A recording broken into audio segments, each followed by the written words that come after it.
Anong sabi mo? Gusto mo ako? Nalalaki ang mata ko.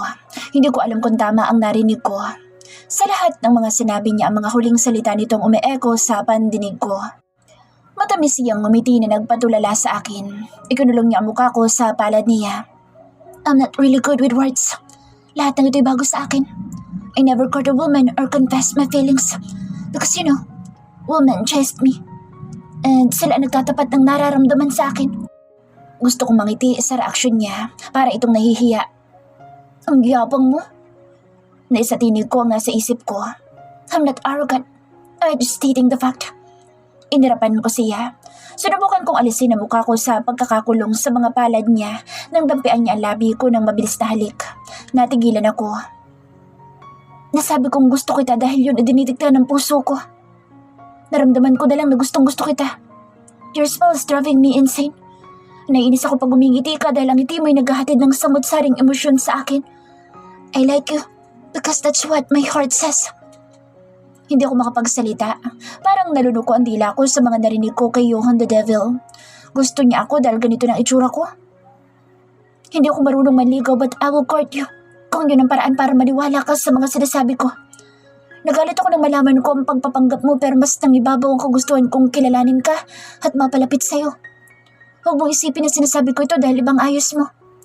I like you kahit ano pang maging itsura mo. Gusto na kita kahit ikaw ang nerdy kong assistant. May lagnat ka ba? Bakit sa ating dalawa parang ikaw nagkasakit? Pagbibiro ko dahil hindi ko alam ang isasagot sa mga sinasabi niya. Danam ako anoon niya sa pamamagitan ng palad ko. Binitawan niya ang mukha ko at malakas siyang tumawa. Namumula ang tanga niya. Totoo ba ang mga nakikita ko? At ang mga naririnig ko? Tanong ko sa isip ko. Ang boss kong babaero at mas maugali tumatawad sinasabing gusto niya ako. Namumula ang mukha ni Johan nang tumigil sa pagtawa. He looks so hot. Makalaglag ng panty na marinig ang tawa niya. Hindi ko maikakaila na ako man ay gusto ko siya. Hindi ko lang siya gusto kundi mas sigit pa. I may not be sure what this is but I know na gustong gusto ko siya. Kung pagmamahal na ito, hihintayin ko na lang ang tamang panahon para sabihin sa kanya. Sa ngayon, hahayaan ko muna ang sarili ko na kilalanin siya at maging masaya na kasama siya. Kinain ko rin ang mga sinabi kong hindi ako magkakagusto sa kanya. Dahil ngayon hulog na ako sa karisma ni Johan the Devil. Napatitig ako sa kanya. Baby, don't kiss at me like that. Baka hindi ako makapagpigil, ihagis kita sa kama. Sinamaan ko siya ng tingin nagpatigil sa pagsasalita niya. Napakamot siya sa kanyang ulo na ikinangiti ko. Kinurot ko ang pisngi niya. Ang cute mo. Hindi ko akalain na marunong palang masindak sa tingin si Johan the Devil. Napatili ako nang buhatin niya ako. Ano ba? Ibaba mo nga ako. Huwag kang malikot, baka mahulog ka. I will show you na ang devil na tinatawag mo'y napakabait. Natahimik ako nang pinalo niya ang puwitan ko na naghatid ng kakaibang kiliti sa gitna ng mga hita ko. Sa 3 taon naming relasyon ni Alexander, wala kaming ganitong moment at hindi ako ganito kasaya. At hindi ko naramdaman ang ganitong mabilis na pagtibok ng puso ko. Ibinaba niya ako sa kusina. Ipinagilan niya ako ng upuan. Ang gentleman pala ni Sir Rupert. Kaya siguro maraming babae ang mahanga sa kanya. Napasimangot ako nang maisip ang mga babaeng dumaan sa buhay niya. What's that face for? Nang lumbaba ako sa mesa at lalo ko napasimangot. Ang sarap sa pakinyang gwapo mong mukha. At pag umingiti ka, makalaglag panty kaya. Kaya huwag kang ngiti ng ngiti. Baka lahat ng babaeng ngitian mo'y maubusan na ng mga panty. Nakakairita din yung katawan mo. Sobrang yamang tingnan. Na lagi mo pang binabalandra kaya ang mga babae tuloy laway na. Nakakainis lang. Dara-diretsyong sabi ko. Bigla ako natigilan. Oh my. Hindi ko dapat sinabi ang mga iyon. Nag-init ng gusto ang magkabila kong pisngi. Yumuko ako sa hiya sa mga pinagsasasabi ko. May lagnat pa ata ako. Hindi pa maayos ang isipan ko. Kung ano-ano lumalabas sa bibig ko. Kinagat ko ang pang-ibabang labi ko. I can't believe I had an effect on you. Akala ko hindi mo napapansin ang kagwapuhan ko. Nagangat ako ng paningin sa kanya. Mapanukso siyang ngumiti. Sinamangutan ko siya. Natulala ako nang mabilis niyang inabot ang labi ko. Isang magaan na halik. The kiss brought butterflies to my stomach. Kahit paulit-ulit ang ginagawa niyang paghalik sa labi ko, hindi ko ginagawang sawayin siya dahil gusto ko ito. Hindi na ako ngingiti sa iba. From now on, sa'yo lang ako ngingiti. Malambing niyang sabi. Mahina niyang pinisil na magkabila kong pisngi. But for now, you have to eat para bumalik ang lakas mo.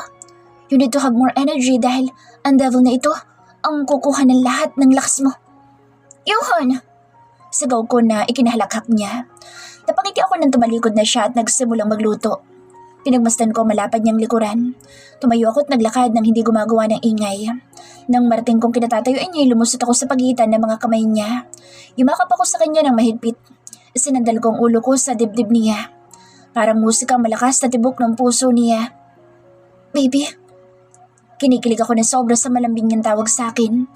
Yumakap siya ng mas mahigpit sa akin. Ilang beses niyang hinalikan ang buhok ko. Ang sarap sa pakiramdam na makulong sa mga bisig niya. Sana laging ganito siya kalambing sa akin.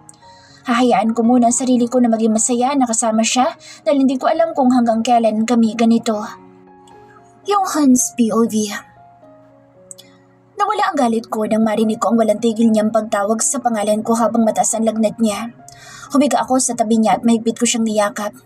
Behind her beautiful smile, I can see sadness and fear in her eyes.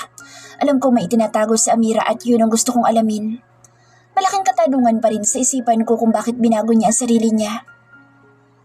Dumaing si Amira at may luha sa kanyang mga mata. I kissed her tears away. Mas idinikit ko ito sa katawan ko. Paulit-ulit kong hinalikan ang buhok nito. Hindi ko alam ang mga pinagdadaanan niya at lalong wala akong alam sa katauhan niya. But one thing I'm sure about is, I want to be with her always. And I like her a lot. Alam kong hindi ko lang siya gusto, masigit pa. Bago lahat ng emosyon na ipinaparamdam niya sa akin kaya hindi ko pa matukoy kung ano man itong nararamdaman ko sa kanya. If this is love, I'll cherish her forever. Ipaparamdam ko ang pagmamahal ko sa kanya. Lahat gagawin ko to make her happy at hindi ko siya paluluhain. I can't believe na ang dalawang babaeng gusto ko ay iisang tao lang. I uttered. Simula nang mahalikan ko si Amira, hindi na ako nagkakaroon ng mga kakaibang panaginip ng babae. Hindi ko siya pipilitin na sabihin sa akin ang tungkol sa nakaraan niya. I want her to open up pag handa na siya at lubusan na siyang nagtitiwala sa akin. Alam kong mahirap para sa kanya na pagkatiwalaan ako dahil naging masama ako sa paningin niya. Umalis ako sa tabi niya nang mahimbing siyang nakatulog. Inayos ko ang kumot niya at tinapian ko ng halik ang labi niya. Nagtungo ako sa sala. Kakaupo ko pa lang nang walang tigil na tumunog ang telepono ko. I will see you soon, my son. Naglilihim ka na sa akin. I can't wait to meet her kaya uuwi ako dyan. Mom, please. Let me have time to court her bago mo siya kulitin. Hindi niya pa alam ang nararamdaman ko. Baka ayawan niya ako because of my reputation. Malakas na tumawa si Mom na ikinainis ko. OMG, tama si Olivia. My son finally found his soulmate. Sana ipahirapan ka niya para bumait ka. Mom naman. Bye, I love you. I will talk to you soon. Hindi ko na hinayaan na makapagsalita ang aking ina. Agad kong tinapos ang tawag. Ay, say. Hindi ako nagkamali. Alam kong malalaman agad ni Mom dahil kay Tita Olivia. Niluwagan ko ang necktie ko. Hinubad ko ang suit ko at hinagis sa sahig. Hindi ko magawang makapagpalit ng damit dahil sa pag-aalaga sa may sakit kong assistant na nasa silid ko. Humiga ako sa sofa at pumikit. Ipinatong ko ang isang braso ko sa noo. Hindi ko magawang makatulog. Iniisip ko magiging reaksyon ni Amira pagising niya. Napatayo ako na makarinig ng ingay sa loob ng silid ko. Tinakbo ko ang pagitan ng sala at ng kwarto ko. Napangiti ako nang makitang gising na siya. My heart slumped at the sight of her in my bed. Inilagay ko mga kamay ko sa bulsa ng pantalon ko habang sinusundan ko ng tingin ang bawat galaw niya. Sunod-sunod ang paglunok ko nang itinaas niya mga kamay sa ere at halos makita ko ng undies niya. I can't stop staring at her pretty legs. She had a slim, well beauty. With the legs like that, kahit sinong lalaki na makakakita niyan, for sure, burnt their brain with lust. I murmured. Sinubukan kong sidakin siya sa pamamagitan ng masamang tingin ng tuluyang magising ang diwa niya. Seeing her reaction that I already knew that she was not a nerd was so freaking funny. Hindi niya magawang tingnan ako kaya hindi na ako nakatiis na hindi siya lapitan. Can you hug me tightly again, Miss Almonte? Malambing kong sambit. Nakaupo ako sa harapan niya habang kumakain siya. Tumas ang kilay niya na ikinangiti ko. Hindi ako makakakain na maayos sa kakatitig mo. Pumikit ka kaya. Nakakainis yung maganda mong mata. Saka tigil-tigilan mo ako sa kalandian mo. Masungit niyan turan. Hanggang ngayon hindi ako makapaniwala na malakas ang epekto ko sa kanya dahil madalas niyang iparamdam sa akin na ayaw niya sa katulad ko. Sir Rupert, pumunta ko muna sa sala para makakain ako ng maayos. Pagsusungit niya. What did you say? Sir, what? Inalagaan kita. Pinakain at diyakap mo pa ako kanina tapos sir pa din ang tawag mo sa akin. Di ba dapat honey? Sweetheart? Sweetie o kaya babe? Ang drama mo at ang landi mo. Salamat sa pag-aalaga mo, sir. Bakit naman kita tatawagan ng mga ganyan? Hindi pa naman kita boyfriend. Anong tingin mo sa akin, easy to get? Pinahirapan mo ko sa opisina kaya papahirapan din kita. Hindi mo ako makukuha sa mga ngiti mong ganyan at sa kagwapuhan mo. Ibang klase ka talaga, boyfriend agad? Manligaw ka muna, ikaw the devil. Dire-diretso kong sambit. Darn it. Seems like my mom has an angel tongue. Mukhang magkakatotoong hiling niyang pahirapan ako ni Amira. Ani ko sa isip. Baby naman, huwag mo naman ako masyadong pahirapan. Baka pwedeng boyfriend mo na ako habang nililigawan kita para wala nang umaligod sa'yo. Napatitig ako nang tumawa si Amira. Her love is so real. Hindi siya katulad ng mga babaeng nakasalamuha ko na masyadong conscious sa sarili na kahit pagtaway, sound so fake. At kaunting kilos titingnan ang sarili sa salamin. Everything about her is so natural. Walang pakialam kung anong ayos niya sa harapan ko. Kahit magulo ang buhok niya, she still looks so gorgeous. Tumigil siya sa pagtawa na makita niyang titig na titig ako sa kanya. Tumikim ito at inalis ang tingin sa akin. Bahagyang namula magkabila niyang pisngi. Tumayo ako sa kinauupan ko. Nilakad ko patungo sa kinauupan niya. Hinila ko ang upuan sa tabi niya at umupo ako sa paharap sa kanya. Hinila ko ang kinauupan ni Amira at iniharap ko sa akin. Kinulong ko ang mga hita niya sa pagitan ng mga hita ko. Hinawakan ko ang mga kamay niya. Baby, look at me. Malambing kong utos sa kanya. Nagangat siya ng paningin sa akin. Hinalikan ko ang mga kamay niya. I will court you. Maghihintay ako hanggang sayaan mo kung makapasok sa buhay mo. I know, I've been a pain in ass to you in the office. Maybe because from the start, I was already attracted to you. Hindi ko lang matanggap sa sarili ko na nagkakagusto ko sa isang nerd. Hinila niya ang mga kamay mula sa pagkakahawa ko at pinalo ang braso ko. I grinned. You are so beautiful and I like you a lot, Amira. The words spilled from my heart. Nasabi ko kung ano sinisigaw ng puso ko. I hope I can heal Amira's heart. Nakita ko ang pagpatak ng luha niya habang kausap niya si Alexander kaya alam ko sinaktan siya na lalaking iyon. Matagal ko nang alam na maganda ako, no? Mataray na sambit na Amira na ikinangiti ko. Pilyo akong umiti sa kanya. Napaiktad ako na ipatong ko ang mga palad ko sa hita niya. My body went on fire sa pagdaiti ng palad ko sa balat niya. Isang nakabibinging katahimikan ang namagitan sa amin. I can see in her beautiful eyes that she feels the way I feel. Amira's POV. Sinisigaw ng isip ko. I should run away from him, but my heart and body say different. Gusto ko ang init na nagmumula sa katawan ni Johan. I wanted to give in to his needs and mine. Gusto ko maranasan ang mga hawak nito at mga halik nito. Hindi ko pagsisisihan na ipagkaloob ang sarili ko kay Johan kahit may takot akong nararamdaman dahil napakabilis na mga pangyayari sa pagitan namin. Sabi ko sa sarili ko hindi kita hahawakan at aangkinin hanggat hindi ka pa lubusang nagtitiwala sa akin. But I don't know kung kaya ko pang pigilan ang sarili ko ngayon. Sambit ni Johan habang mariin ang titig niya sa mata ko. His gaze was full of lust. Baby, stop me now. Kung ayaw mo. His voice was hoarse dahil sa sobrang pagpipigil. Ang mga palad nito na nasa magkabila kong mga hita ay dumidiin ang pagkakahawak. Gumapang ang init sa katawan ko. Tila nagbabagang apoy ang init na nagmumula sa mga palad ni Johan. Inalis niya mga palad sa hita ko. Mariing pumikit si Johan at malalim na bumuntong hininga. Nakikita ko ang sobrang pagpipigil niya pero ako ang hindi nakapagpigil. The fire of lust between us was too much. Kahit may nararamdaman akong takot, mas nanaig ang kagustuhan kong maramdaman ang makulong sa bisig nito at maramdaman ang mainit nitong palad sa katawan ko. Umupo ako sa kandungan niyang paharap sa kanya. Ikinulong ko ang mukha niya sa mga kamay ko at siniil ko ng halik ang labi niya. I was powerless to resist his charm. Hindi ko kayang pigilan pa ang sarili ko. Every inch of my body lit up with a burning urgent need to possess him. Binuhat niya ako. Hindi naputol ang maalam na halik na pinagsasaluhan namin kahit naglalakad na siya patungo sa silid niya. He threw me onto the bed and was top of me in an instant. Isang pilyong ngiti ang sumilay sa labi niya. Tinitigan ko siya. Baby, you started it. You can't stop me now. Turan niya sa napapaos na tinig. Even his bedroom voice brought a warm feeling to me. Hindi na ako nakapagsalita nang sinakop niya ang labi ko.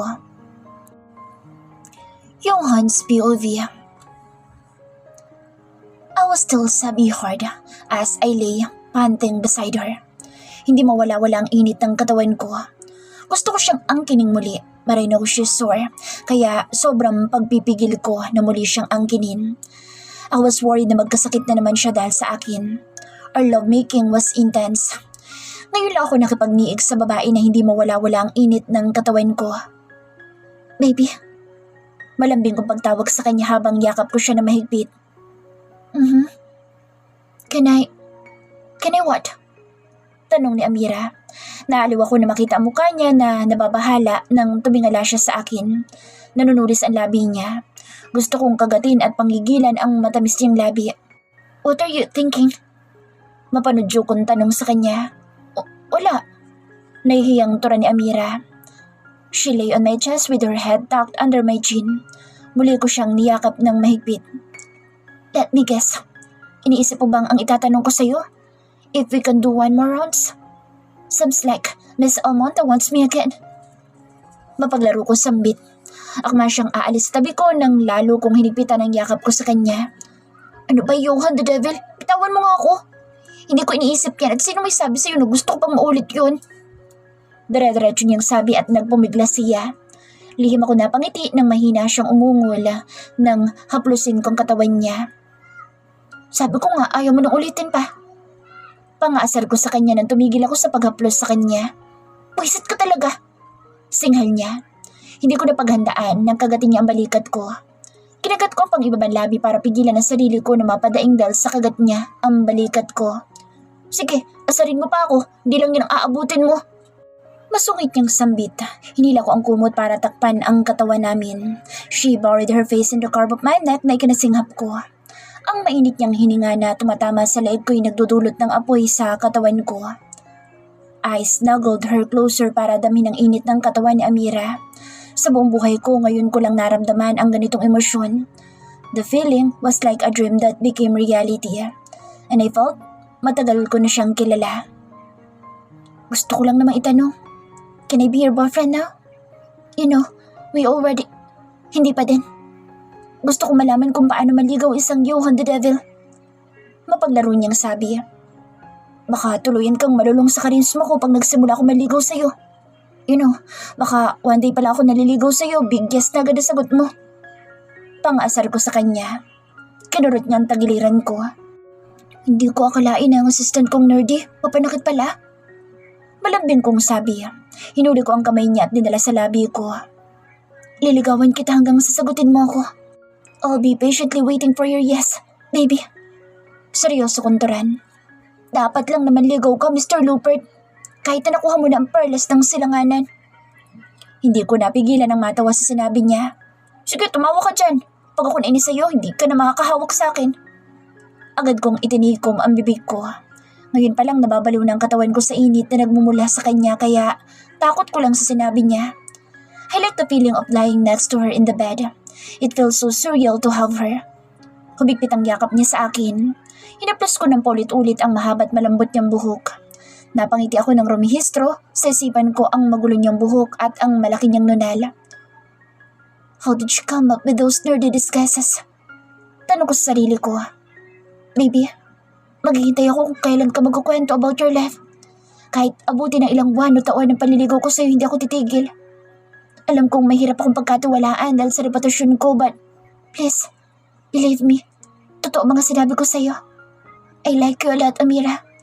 And I think I love you. Tuloy-tuloy kong salita. Hinaplas ko muli ang buhok niya. She stopped breathing, exhausted. She fell asleep in my arms. Napangiti ako. Baby naman, ang haba-haba ng mga sinabi ko, tulog ka na pala. Pagkausap ko sa kanya kahit alam kong tulog na siya. Dahan-dahan kong inalis ang kamay niyang nakayakap sa akin at ang kamay kong ginawa niyang unan. Bumaba ako ng kama at tinungo ang walk-in closet. Nagbihis ako at kumuha ng isang t-shirt at boxer short ko na ibibihis ko kay Amira. Nang makabalik ako sa kama, pinagmasdan ko siya. She's peacefully sleeping. Hanggang ngayon hindi ako makapaniwala na ang nerdy kong assistant at ang misteryosong babae ay iisa lang. Sunod-sunod ang paglunok ko nang tumihaya siya ng higa. Pinasadahan ko ng tingin ng katawan niyang walang anumang saplot. Baby, wag mo naman akong pahirapan. I'm so hard again. Pagkausap ko sa kanya, muli ako napangiti. Pigil na pigil akong hindi siya muling angkinin. May pag-iingat ko siyang binihisan. Nang matapos ako hinila ko ang kumot hanggang sa dibdib niya. Magaan kong hinalikan ang labi niya bago ako naglakad palabas ng silid. Umupo ako sa sofa nang marating ko ang sala. Binuksan ko ang TV. I'm her first. Ang nagsusumigaw sa isipan ko. Ang dami nangyari ngayong araw. Ang dalawang babae na inakala ko magkaiba ng katauhan ay iisang tao lang pala. Hindi ko akalain na may epekto pala ako sa kanya. Akala ko hindi niya napapansin ang katulad ko dahil sa masamang reputasyon ko sa babae. Napalunok ako ng rumihistro sa isipan ko ang mainit na sandali na pinagsaluhan namin ni Amira. I felt myself harden at the thought of it. What the hell? Marin ako napamura na may kumatok ng walang tigil sa pintuan ko. Tamad na tamad akong tumayo nang makita ko sa monitor ang muka ng kaibigan kong si Andrew na walang tigil na kumakatok. What are you doing here? Pambungad kong salita sa kanya nang mabuksan ko ang pintuan. I miss you, bro. Nakakaloko nitong sagot. Asshole. Hinawi niya ako sa daraanan at nagtuloy-tuloy sa sala. Nang tingnan ko ang wall clock ay 8 pa lang ng gabi. Anong ginagawa mo dito? Tingin ka ba sa kaibigan mo? Nagkibit balikat ako sa sinabi niya. Hindi na ako nagsalita. Tumingin ako sa TV pero ang isip ko ay na kay Amira. Napakiti ako nang pumasok sa isipan ko ang mga sinabi niya. What the hell's wrong with you? Action ng palabas pero humingiti ka? Mapanood yung tura ni Andrew. Tumikim ako. Pinaseryoso ko ang mukha ko. May tinataguan ka na naman bang babae kaya ka nandito? Huwag mong ibahin ang usapan. Parang may nagbago sa'yo. Agad ako nag-iwas ng paningin sa mapanuring mata ni Andrew. Bakit iniwan mo ako sa silid? Agad ako napatingin sa likuran ko na magsalita si Amira. Nataranta akong nalapitan siya. Baby, nagising ka ba sa ingay ng TV? Malambing kong tanong sa kanya. Hinawi ko ang ilang hibla ng buhok na tumatabing sa kanyang muka at iniipit ko sa kanyang tenga. Napakita ako sa ayos niya. Suot ang mahabang t-shirt at boxer ko. Naglakad na naman ito na hindi pa tuluyang nagigising ang diwa. Ang sakit ng katawan ko saka nauuhaw ako. Magkakasakit na naman ata ako. Ang sarap niyang pagmasdan kahit na magulo ang kanyang buhok at nakasimangot. Andrew cleared his throat. Saka ko lang naalala na nandito siya. Sir Andrew! May nantura ni Amira at nanlalaki ang mata na nakatingin kay Andrew. Mukhang hindi nakilala ni Andrew sa Amira. Itinago ko sa Amira sa likuran ko nang makita ko nakatingin si Andrew sa binti nito. Tomit, don't look at her like that. Humalakhak si Andrew at itinaas ang dalawang mga kamay tanda ng pagsuko. Naway no, kaya ngumingiti ka kanina. Nakakaloko itong tumingin sa akin. Sinamaan ko siya ng tingin. Possessive freak. Tura ni Andrew. Naglakad na ito patungo sa pintuan. Bye lovebirds. Enjoy the night. Tura nito bago tuluyan lumabas at isara ang pintuan. Kumarap ako kay Amira.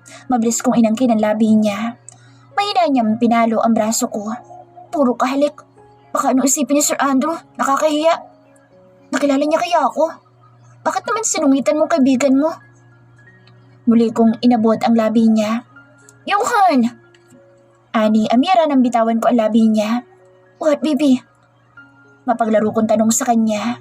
Sinaman niya ako ng tingin kaya sumeryoso na ako. Hindi ko akalain na may babaeng darating sa buhay ko na sisindak sa akin sa tingin lang. Don't worry about Andrew. Sanay na kami magkakaibigan sa isa't isa. Binuhat ko siya at iniupo sa sofa. Iniwan ko siya panandalian para kumuha ng tubig. Titig na titig siya sa akin nang iabot ko ang baso na laman ng tubig. Nerdy, natulala ka na naman sa kagupuhan ko. Pagbibiro ko na ikinatawa niya. Ang yabang mo talaga. Pero sweet, salamat sa tubig. Ako naman ang napatitig sa kanya ng matamis siyang umiti. Ang sarap niyang titigan kahit na may nababanag akong lungkot at takot sa maganda niyang mga mata. Kinuha ko ang baso sa kanya matapos niyang uminom at nagtungo ako sa kusina. Nang magbalik ako sa salay, nakahiga na si Amira sa sofa. Inangat ko ang ulo niya. Umupo ako at pinaunan ko siya sa kandungan ko. Isang matamis na ngiti ang sumilay sa labi niya bago siya pumikit. Baby, hindi ka ba nagugutom? Malambing kong tanong sa kanya. Umiling siya. Gusto ko pang matulog. Ang sakit ng katawan ko at hirap na hirap ako maglakad kanina. Dinama ko ang noon niya sa pamamagitan ng palad ko. Alam kong mananakit ang katawan niya dahil first time niya at naging marahas ang pag-angkin ko sa kanya. Ikukuha kita ng gamot. Turan ko. Hinaplos ko ang pisngi niya sa pamamagitan ng likod ng palad ko.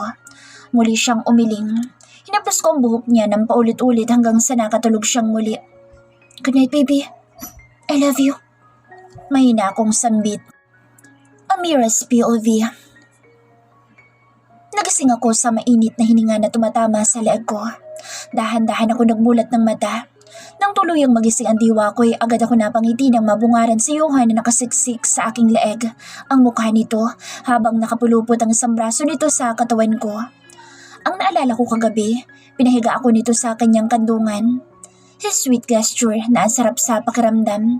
Sa sobrang pagod at antok ko kagabi, hindi ko na namalayang nakatulog ako sa kandungan nito. Ngayon, nagising na lang ako na nasa kama niya habang yakap niya ako ng mahigpit. Hindi ko akalain na sobrang maalaga nito at sobrang makulit. A different Johan was with me. Malayo-malayo sa Johan na nakakasama ko sa opisina. Bumilis ang tibok ng puso ko nang gumalaw ito at mas hinigpitan ang yakap sa akin. Tumagilid ako ng higa. Itinukod ko ang siko ko sa unan habang ang palad ko'y nakasalo sa isang pisngi ko. Pinanood ko siyang payapang natutulog. Natutokso akong abutin ang labi niya. Ang labi niyang ang sarap manghalik.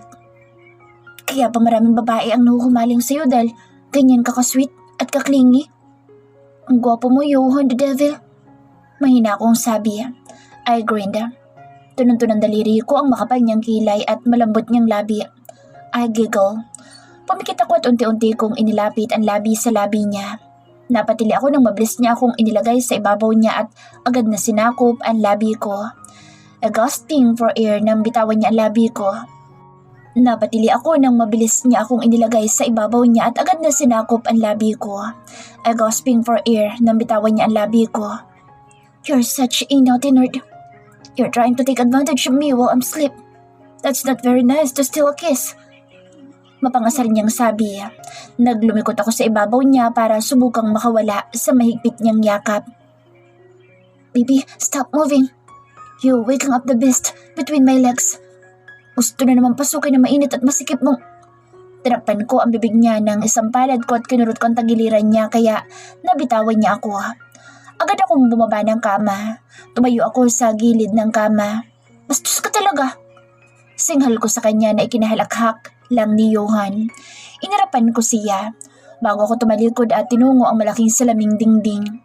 Hinawi ko ang kortina. Nasilaw ako sa pagtama ng liwanag sa mga mata ko. Hindi ako makapaniwala na napahaba ang tulog ko. Napasingap ako nang yumakap siya sa likuran ko at ipinatong ang baba niya sa balikat ko. Nakiliti ako nang halikan niya ang pagitan ng tenga at balikat ko. Good morning, baby. Malambing niyang sabi. His bedroom voice brought butterflies to my stomach. Hindi ka ba papasok? Tanong ko sa kanya. I'm the boss. It's not gonna be a problem if I miss a day in the office. Arrogant boss ang sabihin mo. Pangasar ko sa kanya. Hinarap niya ako. Nang akmang hahalikan niya akong muli tinakpan ko ang bibig ko. Confusion is visible in his handsome face. Hindi pa ako nakakapag-toothbrush. Halik ka ng halik. Nahiya akong turan sa kanya. Umaliwala sa mukha niya dahil sa sinabi ko, You're so cute. Naaliw niyang sambit. Mahina niyang pinisil ang magkabila akong pisngi. Inalis ko ang kamay ko sa bibig ko nang tumalikod na siya. Nanlaki ang mata ko nang bigla siyang humarap sa akin. Kinulong ang mukha ko sa mga palad niya at siniil ng halik ang labi ko. His kiss was hotly tender and passionate. I can't get enough of your sweet and sexy lips.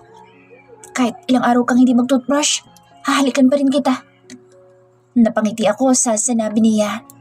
Let's take a shower together, baby. Malandi niyang turan. He bit his lower lip.